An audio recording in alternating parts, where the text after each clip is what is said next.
함께 보실 하나님 말씀은 신약성경 요한 1서 1장입니다. 6월 22일 요한 1서 1장을 낸 날인데 1장은 길지 않으므로 우리 1절부터 마지막 10절까지 말씀 함께 봉독하겠습니다.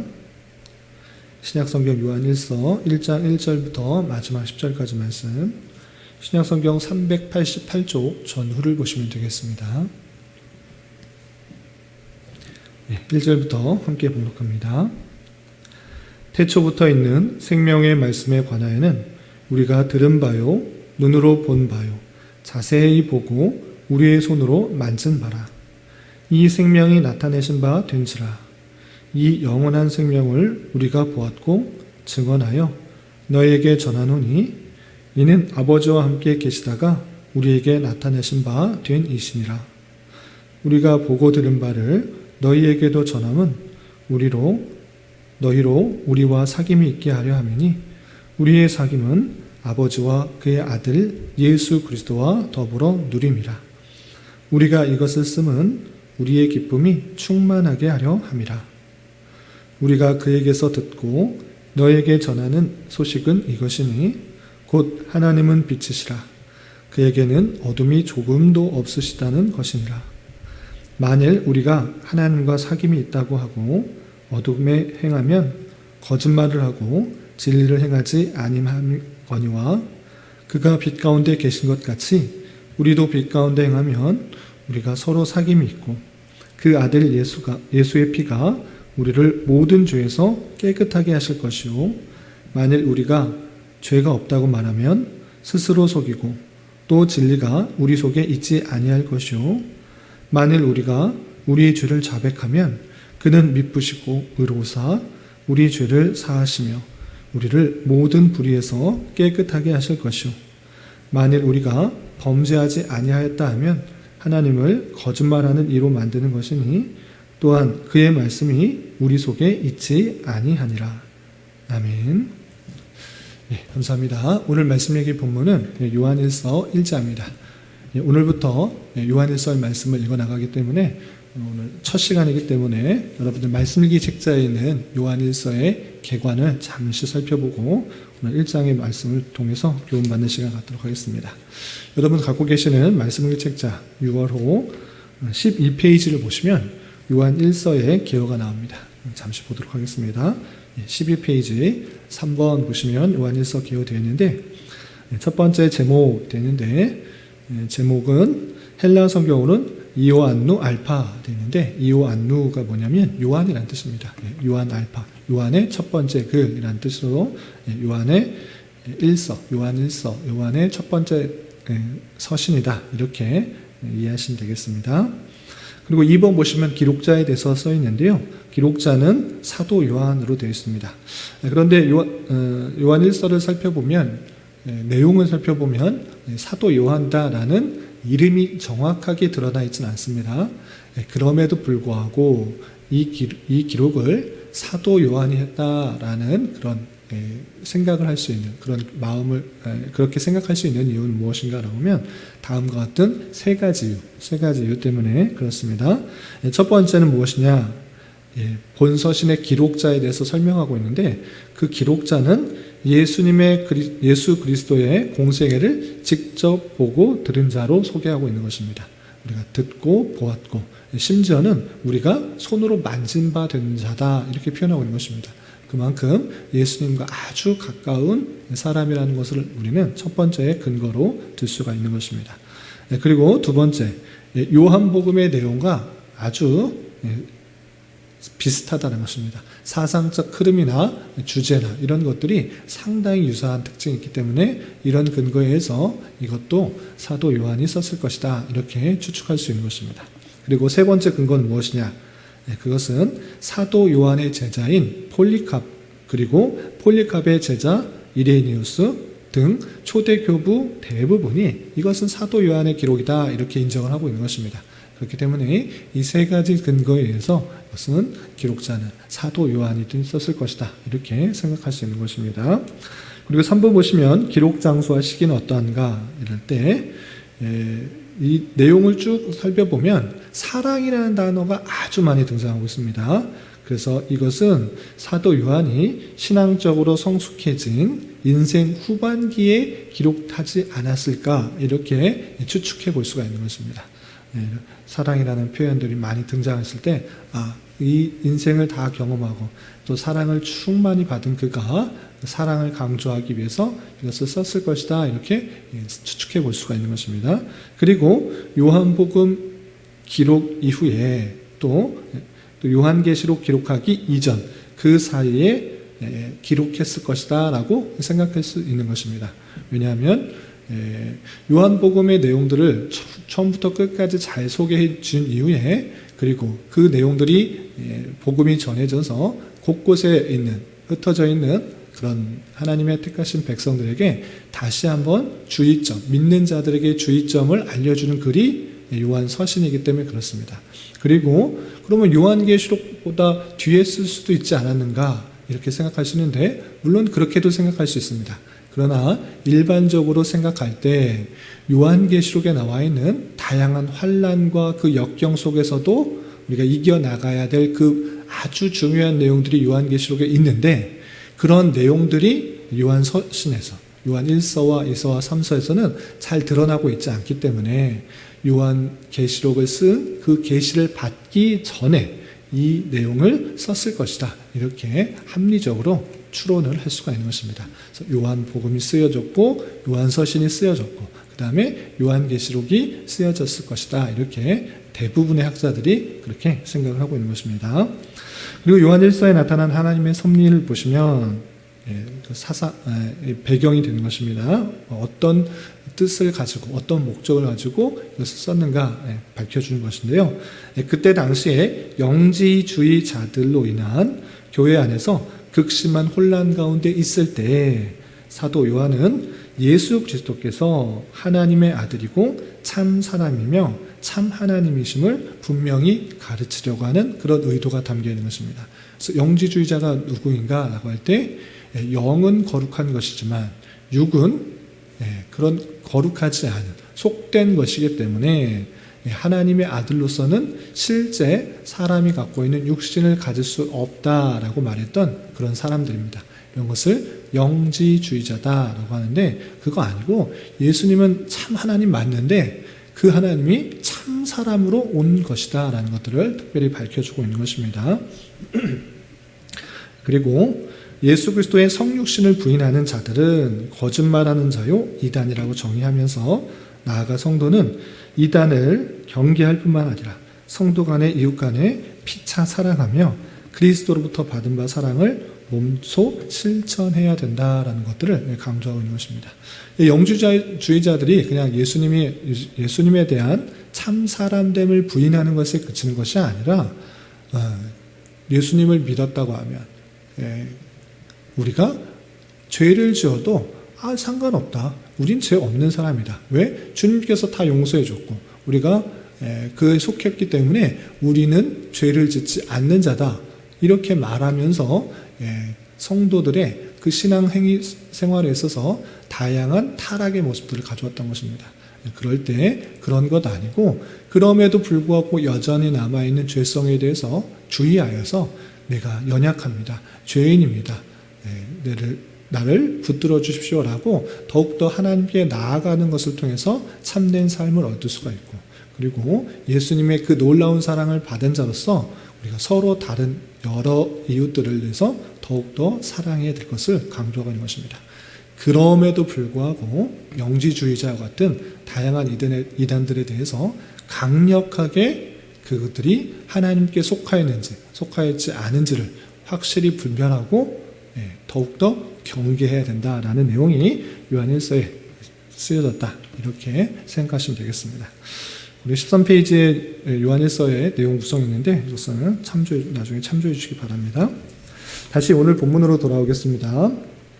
요한 1서 1장의 내용을 보시면 1절부터 4절까지는 생명의 말씀이 어떤 것이고 그리고 그분이 누구인지 그리고 이 글을 쓰게 된 이유, 목적을 대해서 이렇게 밝히고 있습니다. 1절, 2절 보시면 태초부터 있는 생명의 말씀에 관하여는 우리가 들은 바요 눈으로 본 바요 자세히 보고 우리의 손으로 만진 바라 라고 되어 있습니다. 요한복음 1장 1절부터 나오는 그 말씀과 상당히 유사하게 시작하고 있습니다. 태초에 붙어 있는 그 생명의 말씀, 그 말씀, 이것을 로고스라라고 표현할 수 있는데 요한복음에서도 똑같이 태초에 말씀이 계시니라, 로고스가 계셨다라는 것들을 밝혀주고 있는 것입니다.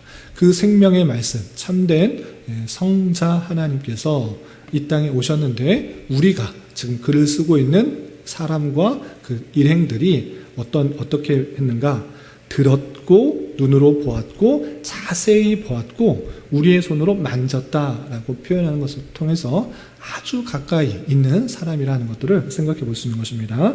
그리고 2절 보시면 이 생명이, 이 로고스가 나타나신 바 됐는데 이 영원한 생명을 우리가 보았고 증언하여 너희에게 전한다 라고 됐고, 이는 아버지와 함께 계시다가 우리에게 나타나신 바 된 이시니라 라고 하면서 태초부터 함께 계셨던 로고스 성자 하나님께서 우리에게 눈으로 본 바, 나타난 바, 아버지와 함께 계셨지만 동등됨을 취할 것으로 여기지 아니하시고 사람의 몫으로 이 땅에 오셔서 우리가 눈으로 보았고 또 만진 바 되고 경험했다, 이것을 밝히고 있는 것입니다. 그리고 나서 3절과 4절 그 생명의 말씀 되신 그 예수님에 대해서 들은 바를 알려주는데, 그리고 이 글을 쓴 이유가 무엇인지, 목적이 무엇인지 3절과 4절에 이렇게 밝히고 있는 것입니다. 3절 4절 보시면 우리가 보고 들은 바를 너희에게도 전함은, 우리가 보고 들었던 것 아주 가까이서 전했습니다. 그런데 이것을 전하는 이유, 이것을 알려주는 이유가 무엇인가 보시면 너희로 우리와 사귐이 있게 하려 함이니, 너희와 우리와 온전한 사귐이 있게 한다는 것입니다. 진리를 아는 목적이 무엇인가, 복음을 전하는 목적이 무엇인가, 믿는 자들 간의 온전한 교류, 참된 진리 안에서 그런 성도의 온전한 교통이 있게 하기 위함이다, 이렇게 표현하고 있는 것입니다. 또한 우리의 사귐은, 우리가 이렇게 교제하는 것, 하나님 안에서 신앙의 교제를 하게 되는 것은 아버지와 그의 아들 예수 그리스도와 더불어 누림이라. 그냥 사귀는 것이 아니라, 그냥 취미생활 하려고 하는 그런 사귐이 아니라 아버지와 아들 예수 그리스도와 더불어 함께 교제하는 그런 것이다. 신앙 안에서 참된 교제가 있게 되는 것이다 라는 것입니다. 신앙이 맞지 않는다고 하면, 우리가 믿는 바가 일치하지 않는다고 하면 참다운 교제가 일어날 수가 없는데, 이것을 제대로 전함으로 말미암아 우리가 믿는 것과 너희들이 믿는 것이 하나가 되어 참다운 아버지와 그 아들 예수 그리스도와의 더불어 참된 신앙의 교제가 있게 하기 위함이다 라고 첫 번째 쓴 목적에 대해서 말하고 있고요. 4절에는 두 번째 목적을 이렇게 표현하고 있습니다. 비슷하긴 한데요. 4절 보시면 우리가 이것을 쓰면, 이 서신을 쓴 이유가 무엇인가 라고 할 때 우리의 기쁨이 충만하게 하려 함이라 했습니다. 우리가 기쁨이 충만하게 하기 위해서 이걸 쓰는 것입니다. 사도로서, 예수님과 아주 가까이 있던 그런 사람으로서 바른 신앙을 갖고 있는 것만큼, 성도들이 바른 신앙을 갖고 있는 것만큼 참된 기쁨이 없는 것입니다. 주님 안에서 바른 신앙을 가지고 또 바른 삶을 살아갈 때만큼 참된 기쁨이 없는 것인데, 그렇게 우리의 기쁨이 충만하게 하기 위해서 이것을 쓴 것이다, 이렇게 표현하고 있는 것입니다. 자연적으로 5절이야 계속 이어지는 말씀 무엇이겠습니까? 편지를 받는 대상이 올바른 신앙으로 나아가지 못하기 때문에 올바른 신앙이 무엇인지를 계속적으로 알려주는 그런 말씀으로 이어지게 되는 것입니다. 그러므로 말미암아 바른 신앙 안에서 바르게 자르고 또 그 바르게 신앙을 가진 그 모습 가운데 사도들과 건전한 신앙 안에서의 교제가 있고 또 하나님으로 말미암은 참된 기쁨이 충만하기 위해서 이것을 쓴 것이다, 이렇게 밝히면서 글에 쓸 목적을 이야기하고 있는 것입니다. 그리고 이어지는 5절부터 10절까지는 하나님이 어떤 분이신지를 알려주면서 그리고 그것을 믿는 자로서는 당연히 어떠한 삶이 드러나야 된다라는 것들을 만일이라는 표현을 계속 4번씩이나 반복하면서 이렇게 표현하고 있습니다. 그 내용을 쭉 살펴보겠습니다. 먼저 5절 보시면 우리가 그에게서 듣고 너희에게 전하는 소식은 이것이니, 예수 그리스도로부터 듣고 전하는 소식은 다음과 같다라는 것인데 무엇이냐? 간단하게 말해서 하나님은 빛이시다. 하나님은 빛이시다. 이게 무엇이냐? 그냥 밝다라는 것인가? 그것이 아니고 어둠이 조금도 없다는 것이다 라는 것입니다. 그래서 밝기만 하고 어둠이 없다. 무슨 말을 하고자 하는 것이냐면 어둠이라고 할 수 있는 죄악, 더러운 것, 잘못된 것, 그런 것이 전혀 없으신 분이다. 절대선이다. 악이 전혀 함께할 수 없는 분이다 라는 것을 빛과 어둠으로 밝혀주는 것입니다. 우리도 잘 알다시피 아무리 깜깜한 어둠일지라도, 칠흑과 같은 어둠일지라도 작은 불빛만 밝혀지면 그 어둠이 싹 물러나는 것입니다. 그런 것과 같이 하나님은 온전한 빛이기 때문에 어둠이 함께 할 수 없다라는 것을 강조하고 있는 것입니다. 그렇기 때문에 그와 연합된 자는 어떠한 모습 가운데 있어야 되는가를 만인이라는 사실도 계속 밝히고 있습니다. 첫 번째 6절, 만일 우리가 하나님과 사귐이 있다 하고 어둠에 행하면 거짓말을 하고 진리를 행하지 아니함이거니와 했습니다. 하나님은 빛이시기 때문에, 절대 선한 것이기 때문에 악한 것이 함께 있을 수 없는데, 그럼에도 불구하고 우리가 하나님을 믿는다고 하고 하나님과 연합됐다고 하고 또 하나님이 우리와 함께 계시다 이렇게 말하면서 계속적으로 거짓말을 하고 어둠을 행하고 악을 행한다고 하면 그것은 진리를 행하는 것이 아니다라고 표현하고 있는 것입니다. 무슨 말을 하고자 하는 것입니까? 하나님과 연합된다고 한다면 참된 진리 안에서 선을 행하는 것이 마땅하다라는 것들을 알려주고 있는 것입니다. 왜 이런 말을 하고 있느냐라고 할 때, 그때 당시에 예수님을 믿고 구원받았다고 하면 하나님의 그 영원한 선택과 또 예정과 또 붙들심과 구원함에 있다고 하면 어떻게 살아도 상관없지 않느냐. 그 구원이 흔들리지 않기 때문에 내 마음대로 내가 하고자 하는 것을 할지라도 무슨 상관이냐. 구원은 흔들리지 않는다. 하나님의 사랑은 변하지 않는다라고 말하면서 그의 삶의 행실이 계속적으로 부패하고 타락 가운데 있는 모습들이 드러날 때 드러났기 때문에 사도 요한은 그런 것을 책망하며 이렇게 말하고 있는 것입니다. 그리고 또 8절에 이렇게 표현했습니다. 8절 보시면 만일 우리가 죄가 없다고 말하면 스스로 속이고 또 진리가 우리 속에 있지 아니할 것이요. 죄가 없다고 말하면 스스로 속이는 것이다. 여기서 말하는 것은 예수님의 피로 우리 모든 죄가 사해졌습니다. 이렇게 말하는 것을 말하는 것이 아니고, 그럼에도 불구하고 그럼 예수님께서 우리를 위해서 십자가에 달려 돌아가실 때 우리 모든 죄가 사해진 것입니다. 그럼에도 불구하고 연약한 인생 가운데 죄성이 남아있는 그런 인생 가운데 어떤 삶을 살아가는가? 항상 선을만을 행하는가? 그렇지 않다는 것입니다. 우리는 죄가 없다. 나는 어떤 것도 정죄받지 않는다. 이렇게 말하면서 막 사는 것, 그리고 아니다. 우리가 예수 그리스도의 보혈의 피로 온전히 죄 씻음을 받았지만, 사죄의 은총을 받았지만 그럼에도 불구하고 죄를 짓는 연약한 존재다라고 말해야 된다는 것입니다. 그래서 우리가 죄가 없다고 말하면 스스로 속이는 것이다. 너 죄 안 짓고 살았느냐? 하나님의 말씀을 항상 다 처음부터 끝까지 다 지켰느냐? 그렇게 말 못한다는 것입니다. 여전히 마음속에 다양한 죄악들이 있고 또 실제로 행하는 모습들이 있는 것입니다.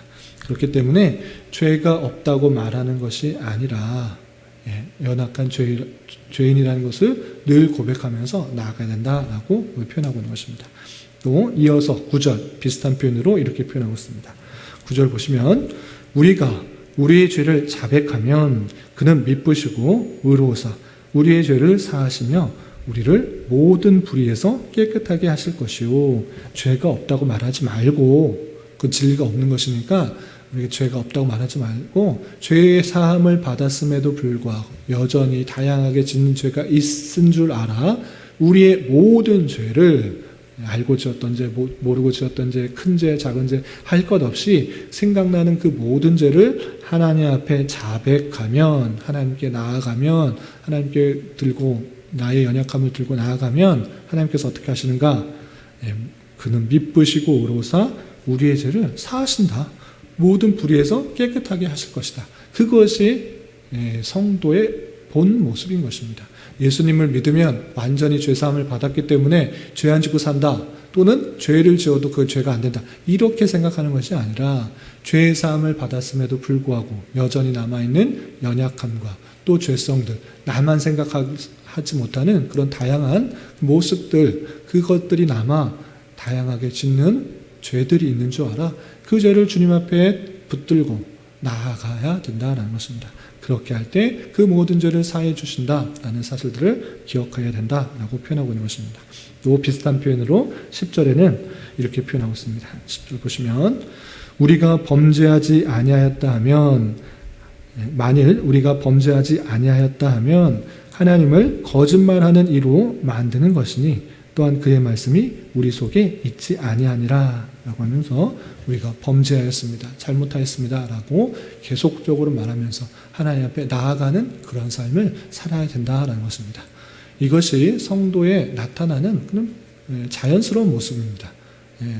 죄사함을 받았음에도 불구하고 여전히 육체를 갖고 있는 그런 연약한 인생이기 때문에 육체의 소욕에 따라 다양한 그런 정욕에 따라 행하게 되는 그런 모습이 있기 때문에 우리가 그 죄 가운데 살았습니다 라고 말하면서 주님 앞에 담대히 나아가 죄를 회개하고 주님만을 의탁하는 그런 자세로 살아가야 되는 것이지, 주님을 믿었기 때문에 나는 완전히 죄사함을 받고 아무렇게나 살아도 된다, 나는 정죄받지 않는다, 이런 식의 쉽게 말해 구원파적인 생각들, 사상들을 갖는 것은 올바른 신앙이 아니다라는 것들을 잘 깨달아야 될 것입니다.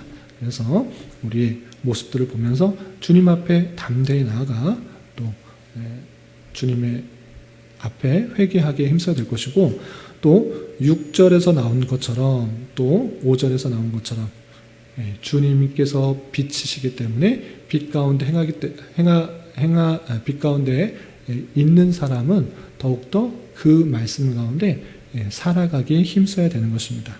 특별히 7절에는 이렇게 표현하고 있습니다. 7절, 그가 빛 가운데 계신 것 같이 우리도 빛 가운데 행하면 우리가 서로 사귐이 있고 그 아들 예수의 피가 우리의 모든 죄를 깨끗하게 하실 것이다, 이렇게 표현하고 있는 것입니다. 우리는 예수 그리스도의 십자가의 보혈로 죄사함을 받았습니다. 그럼에도 불구하고 여전히 연약함과 또 죄성과 부패성이 남아있는 것입니다. 그러할 때 그것이 하나님 앞에 죄가 되지 않는다, 이런 생각하는 것이 아니라 연약하고 죄를 짓는 모습이라는 것들을 다시 한번 인식하면서 죄를 짓지 않게 하기 위해서 어떻게 해야 되느냐, 더욱더 빛 대신 주님과 친밀한 인격적인 교제 가운데 살아가야 되는 것이고, 또 그럼에도 불구하고 죄를 짓게 되는 다양한 상황 속에서 그 죄를 가지고 주님 앞에 나아가 날마다 회개하며 날마다 죄사함을 받고 그와 친밀한 교제 가운데 살아가는 것이 바른 신앙이다, 이렇게 생각해야 될 것입니다. 이런 말씀의 교훈에 따라 오늘 하루 또 힘있게 오늘 하루 살아가실 때 주님과 동행하며 힘있게 살아갈 수 있는 저와 여러분 되시기를 주님의 이름으로 부탁을 드립니다. 기도하겠습니다. 하나님 아버지, 감사합니다. 오늘 말씀을 통해서 사도 요한이 영지주의자들과 각종 이단들에게 대하여 주의하게 하기 위하여 쓴 편지의 말씀을 대하였습니다. 이런 말씀을 대한 자로서 예수님에 대한 바른 지식과 신앙으로 예수 그리스도와 더불어 인격적 교제 가운데 기쁨이 충만하게 하여 주시고, 우리가 예수 그리스도의 은혜로 사죄의 은총을 얻었지만 그럼에도 불구하고 여전히 죄된 본성이 남아있는 줄 알아 날마다 주님 앞에 내 자신의 연약함을 아뢰며 주님과 교제함으로 나아가게 하여 주시고, 더욱 빛 가운데 행하며 주님의 뜻을 이루기 위해 힘쓰는 자 되게 하여 주시옵소서. 주님, 6월은 선교의 달로 보내고 있습니다. 세계 곳곳에서 환난과 역경 가운데 복음 전파의 사명을 감당하는 수많은 선교사들과 선교지의 상황을 함께 살피며 하나님의 마음을 품고 위하여 기도에 더욱 힘쓰는 한 달 되게 하여 주시옵고, 우리 교회 또한 복음 전파의 사명을 잘 감당하는 은혜가 있게 하여 주시옵소서. 주님, 교회 내 육체의 질병과 연약함으로 어렵고 힘든 가운데 있는 여러 성도들이 있사오니 주님 지켜주셔서 건강하게 잘 치유되고 회복될 수 있도록 인도하여 주시고, 직장과 사업장의 문제로 가족의 전도와 신앙을 위해 아이의 임신과 남편의 사업을 위해 주님께 간절히 부르짖며 나아가는 여러 지체들이 있사오니 주님 그들과 함께하여 주시고 그들의 기도 응답해 주시사 우리의 기대와 소망보다 훨씬 더 풍성한 것들로 채워주시는 하나님을 깊이 경험할 수 있는 기회 되도록 인도하여 주시옵소서. 이 시간 각자 간절하게 간구하는 기도 제목 주님께서 들으시고 가장 선한 것들로 응답하여 주시옵소서. 예수님의 이름으로 기도 올리옵나이다. 아멘.